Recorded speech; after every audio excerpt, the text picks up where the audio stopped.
Hey guys, wanted to share some news that came in today in the cannabis sector. Cannabis companies in Nevada are looking to incentivize whistleblowers who report illegal sales in an effort to reduce the state's black market. The proposal would reward those who provide information about illicit sales with a percentage of the revenue that is recouped from illegal transactions.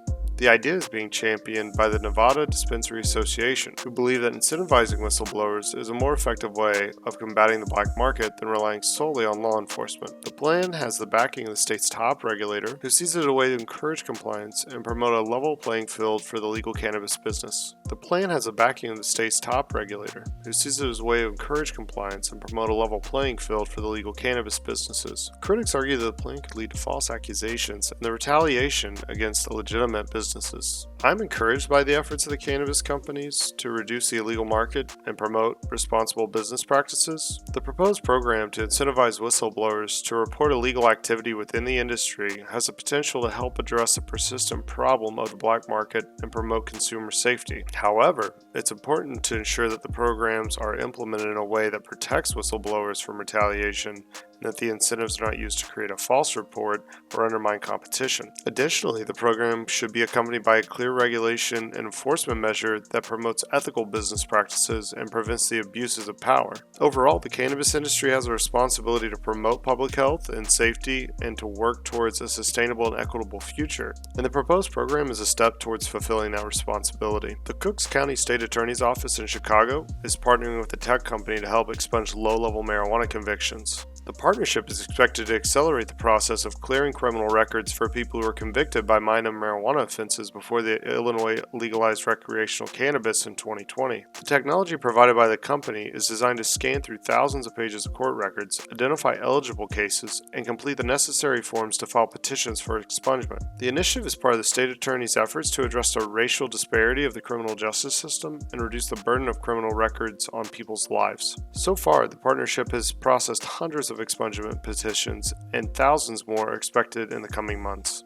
I would view the partnerships between Cook County State Attorney's Office and the tech companies as a positive step towards addressing the unjust impact of the war on drugs on communities of color. The expungement of low-level marijuana convictions will help remove a major barrier for people with criminal records seeking employment, housing, and other opportunities. Moreover, the expungement process will provide a measure of relief and closure for those affected by criminalization of cannabis. While the initiative is just one small step in a larger effort to reform drug policy and promote social justice, it is an important recognition of the harms caused by the criminalization of cannabis and a promising sign of progress towards a more equitable future. Navigating the licensing process can be challenging, with different types of licensing and varying timelines depending on its jurisdiction. In the United States, states that have legalized cannabis have established different types of licenses, including cultivation, manufacturing, distribution, and retail. The article provides an overview of the different types of licenses and requirements for each, and the timeline for the application process. The article also highlights some common issues that can delay the licensing process, such as zoning requirements,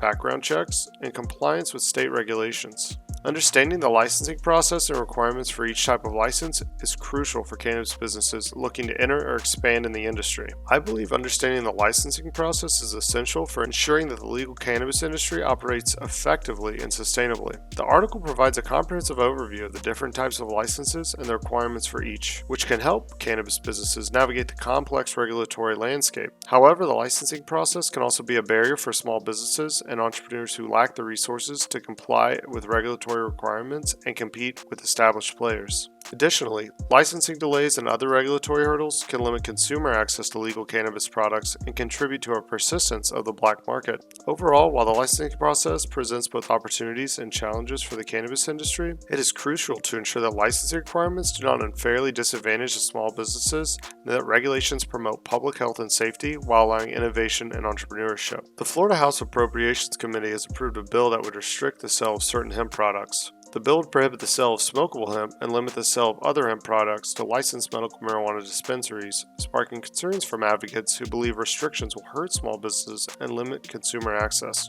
Supporters of the bill argue that smokable hemp is difficult to distinguish from marijuana, leading to enforcement issues. However, critics argue that the bill is flawed and fails to recognize the legal status of hemp and its non-intoxicating properties. The bill will now head to the House floor for a vote, where it is expected to face opposition from advocates and industry groups. I'm concerned about the potential impact of the Florida Hemp product restriction bill on cannabis industries in the state. The proposed legalization would limit the sale of hemp products to licensed medical marijuana dispensaries, which could reduce consumer access and hurt small businesses that rely on the sale of hemp products. Moreover, the ban on smokable hemp products ignores the fact that hemp is a legal agricultural commodity and could lead to costly legal challenges. While there are legitimate concerns about the difficulty of distinguishing smokable hemp from marijuana, a ban on smokable hemp is not the solution. Instead, policymakers should work to establish clear regulations and standards for the hemp products that protect consumers while promoting innovation and entrepreneurship in the hemp industry. German officials have unveiled a revised plan to legalize recreational marijuana in the country. The proposed legalization would allow adults to purchase and possess up to 30 grams of cannabis, as well as cultivate up to 4 plants for personal use. The plan would also establish a legal cannabis industry with licensed cultivators, processors, and retailers. The proposal is a significant shift from Germany's current policy, which only allowed the use of medical marijuana under strict conditions. The legislation must still be approved by Parliament, but it has received support from some lawmakers who believe the legalization will generate tax revenue and reduce the burden on the criminal justice system. If approved, Germany would become the latest European country to legalize recreational cannabis. I am encouraged by the revised plan to legalize recreational marijuana in Germany. The proposed legislation would allow for legal cultivation, processing, and the sale of cannabis, as well as possession of up to 30 grams and cultivation of up to 4 plants for personal use. Legalization has the potential to generate significant tax revenue and reduce the burden of the criminal justice system, and create new opportunities for entrepreneurs and small businesses in the legal cannabis industry. Moreover, the proposed legislation would address the disproportionate impact of drug policies on marginalized communities and recognize the importance of harm reduction strategies. While there are still steps to be taken before legalization is fully realized, the plan is a promising development and a step towards a more equitable and sensible drug policy in Germany. That's it, guys. Hope you enjoyed the show. Remember to like and subscribe. See you on the next one. The technology